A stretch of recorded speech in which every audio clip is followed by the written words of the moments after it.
girls, children of all ages.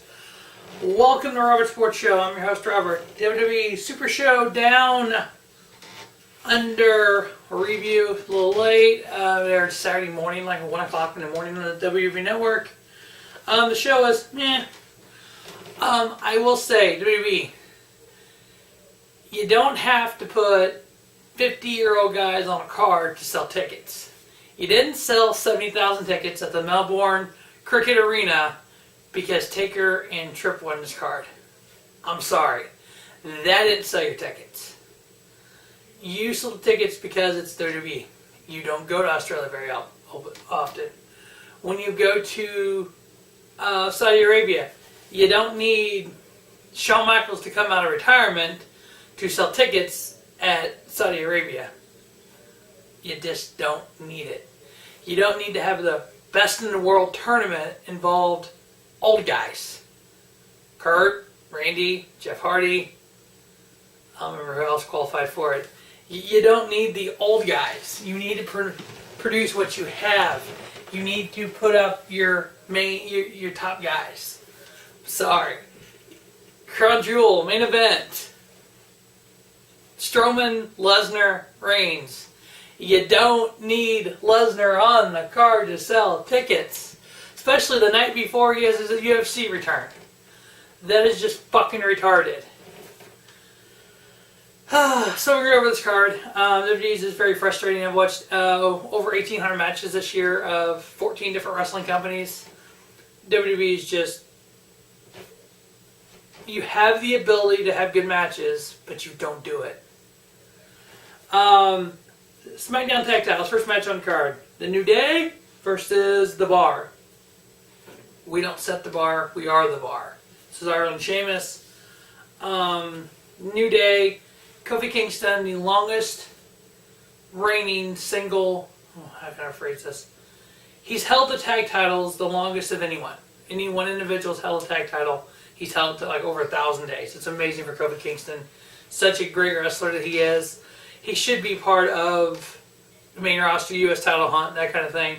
He's kind of always been cornholed into this tag guy, kind of fluffy guy, kind of spot guy in the Royal Rumbles. Great individual wrestler. I hope eventually they'll let him be a singles guy, win a Money in the Bank, and do stuff with that. But yeah, New Day retaining their tag titles versus the Bar. It was a good match. I gave it 3.5. The New Day went with the light and fast version. They had Xavier Woods and Kofi defending the titles here with the free word rule. Any of the 3 members of the New Day can be in the match. 2 out of the 3. So they had Big E on the side.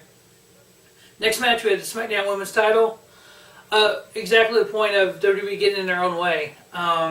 You want to build a feud between Becky and Charlotte. I'm all for that. They're both great women's wrestlers. They're great wrestlers. 2 of the founding women of the women's revolution, which should have happened a long time ago. But, men's and women's wrestling to a point is equal. It's just not as much women's as there are men's. I'm keeping a list of all the 4-star men's matches of the year and all the 3-star women's matches of the year.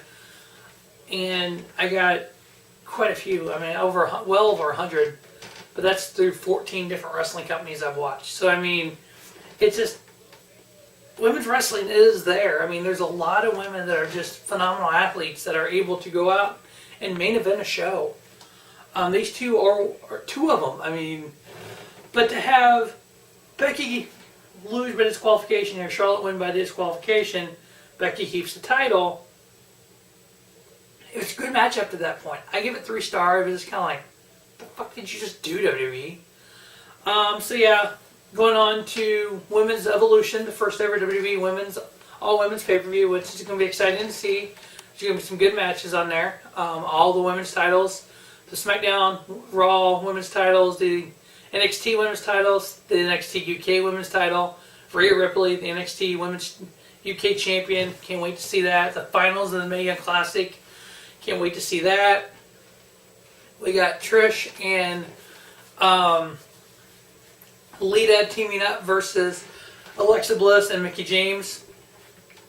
I've seen it where it was one-on-one Alexa and Trish and Lita and Mickey, and I've seen as a tag. So I'm not sure what's going on with that. Supposedly there's supposed to be over 50 women involved in this show, so there are going to be more matches added.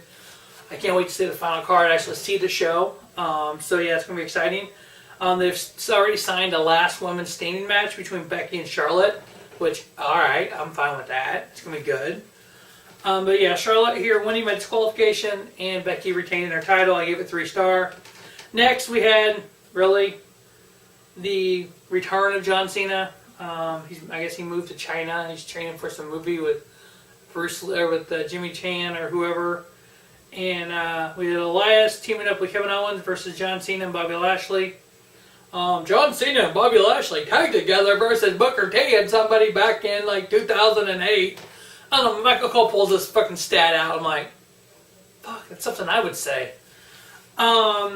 Cena gets the pin on Elias. I gave it 3 1/4. It was entertaining. It was good. Next, we had the Iconics, Peyton Royce and Billie Kay, both from Australia, versus Naomi and Asuka.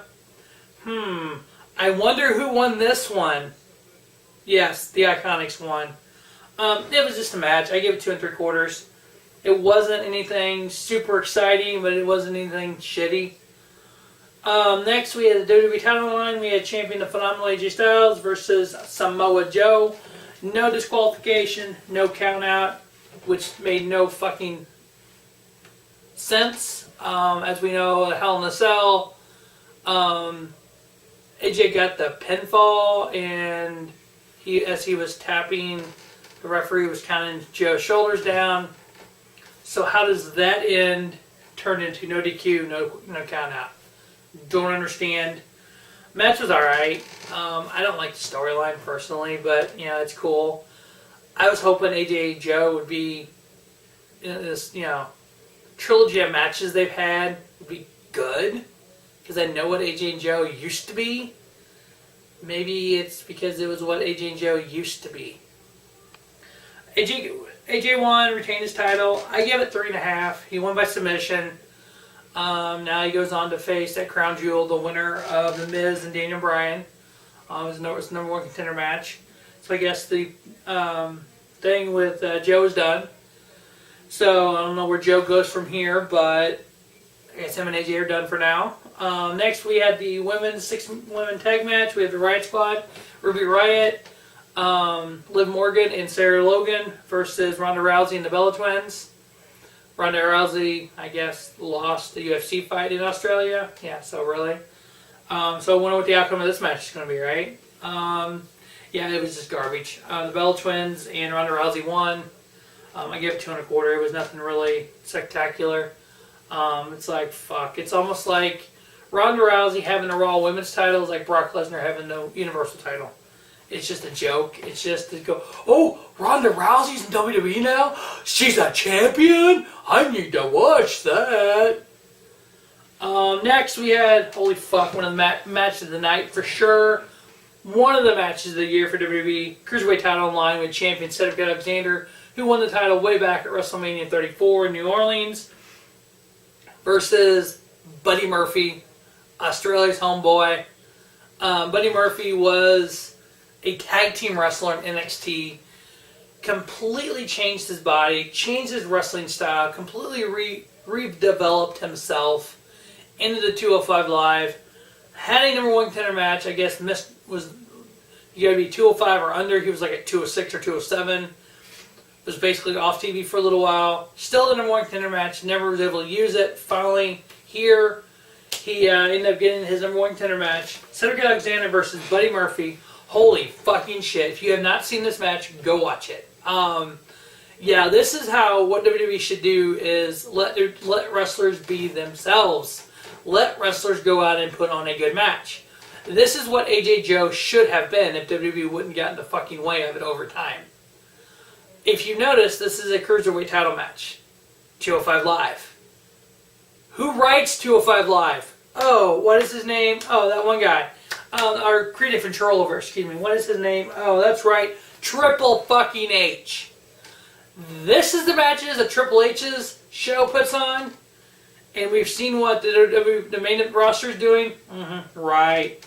Yeah, Cedric Alexander, Buddy Murphy, 4 1/4. Just cruiserweight greatness. I mean, they both hit their moves. They both did the fly-in and the lucha libre style that I like.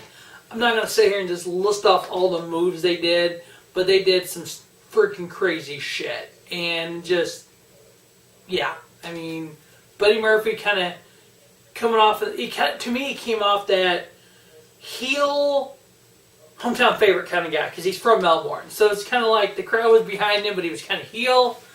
So yeah, definitely Buddy Murphy winning the cruiserweight title finally. Great match, 4 1/4. Can't wait to see what happens with 205 Live going forward. I'm actually 3 weeks behind on watching WWE stuff, so I gotta get caught up. Next, we had the 6-person tag match: Braun Strowman, Dolph Ziggler, Drew McIntyre versus The Shield. Really? I mean, come on. They're already starting the issues with The Shield. They had Dean Ambrose knock. I know Roman Reigns, Superman punched Dean Ambrose by accident because somebody moved. So yeah, I mean, they're already kind of starting a little friction between the brothers. So it's like, whatever, guys. Obviously, the Shield won, which is kind of shocking. The Shield came through the crowd, which was cool. But Seth Rollins and Roman Reigns came through with their titles. So it's like, okay, Dean's the only one without a title. I wonder how long before this fucking blows up. My guess, either Crown Jewel or Survivor Series. But hey.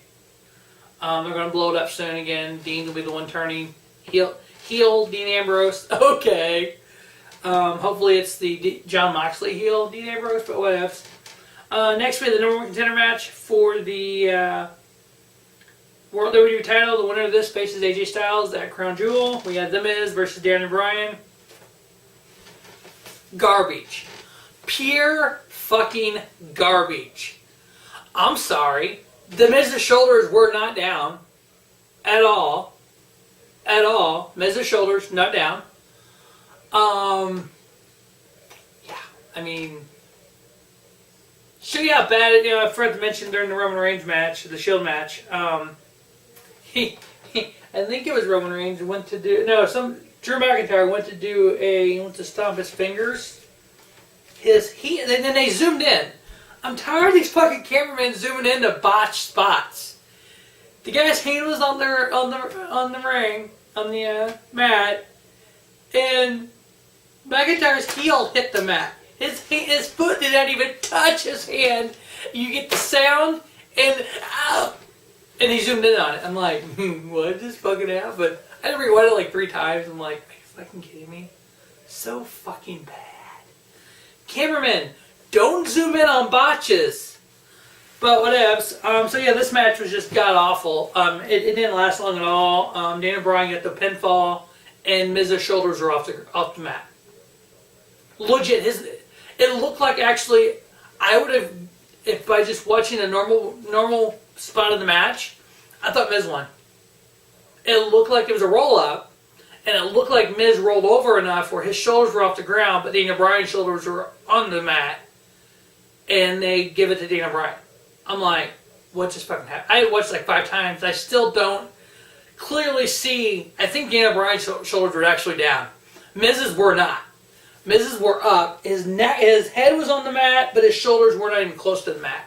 And it looked more like Daniel Bryan's shoulders were down, and they give it to Daniel Bryan. That is the worst botch job of fucking pinfall I've ever seen. I don't know if it's just to hurry up the match or what the problem was. I gave it 2.5. It was just like, the fuck just happened? So goddamn odd. But now we have Daniel Bryan versus AJ Styles at Crown Jewel, which WWE will fuck up. They won't let Daniel Bryan and AJ beat Daniel Bryan and AJ. I want to see the Daniel Bryan and AJ match from 2003, 2004 Ring of Honor. I want that match. We ain't getting that match. Main event. Triple H versus The Undertaker. No disqualification. It was announced during the show.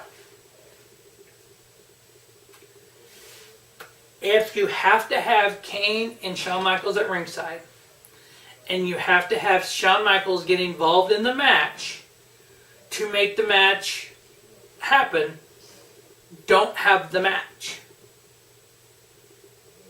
I'd rather seen another 10 minutes added to Cedric and Murphy, another 15 minutes added to Miz and Daniel Bryan, extend the women's match a little bit, and not even had this match on the card.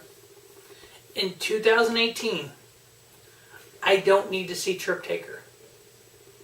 In 2018, at Crown Jewel, I don't need to see DX versus Brothers of Destruction. I'm sorry. I don't want these matches at this point. At the age that these guys are, this don't need to be these matches. Shawn does not need to come out of retirement for this. Do I want to see Shawn and AJ? Do I want to see Shawn? I don't want to see this. I don't know what this Shawn's going to be. He looks like he's in pretty good shape. I don't need to see Taker, broken down Taker versus a has-been Trip. I don't need to see that. I don't want to see that. But I saw it. Triple H got the victory with Shawn's help. Shawn super kicked Taker. Trip got the pin. I give it 3. Crown Jewel, do we have the Brothers of Destruction versus DX in that Survivor Series? Do we have Taker and Shawn? Or do they hold off Mania for that? I don't know what they're going to do. I don't want any of it. I'm sorry. I want to move forward. I want to remember Shawn at WrestleMania 26, him Taker. I want to remember that match. I was at 25, WrestleMania 25 in Houston. That match was fucking awesome. I want to remember that match. I don't want to see Shawn Taker at another Mania 9 years later and be bad. This match was bad. What else? That'll wrap up the WWE Super Show Down Under review. As always, thanks for watching Robert Sports Show. And don't just have a great day. Have a spiffy day. Robert Sports Show, your YouTube leader in sports sound content.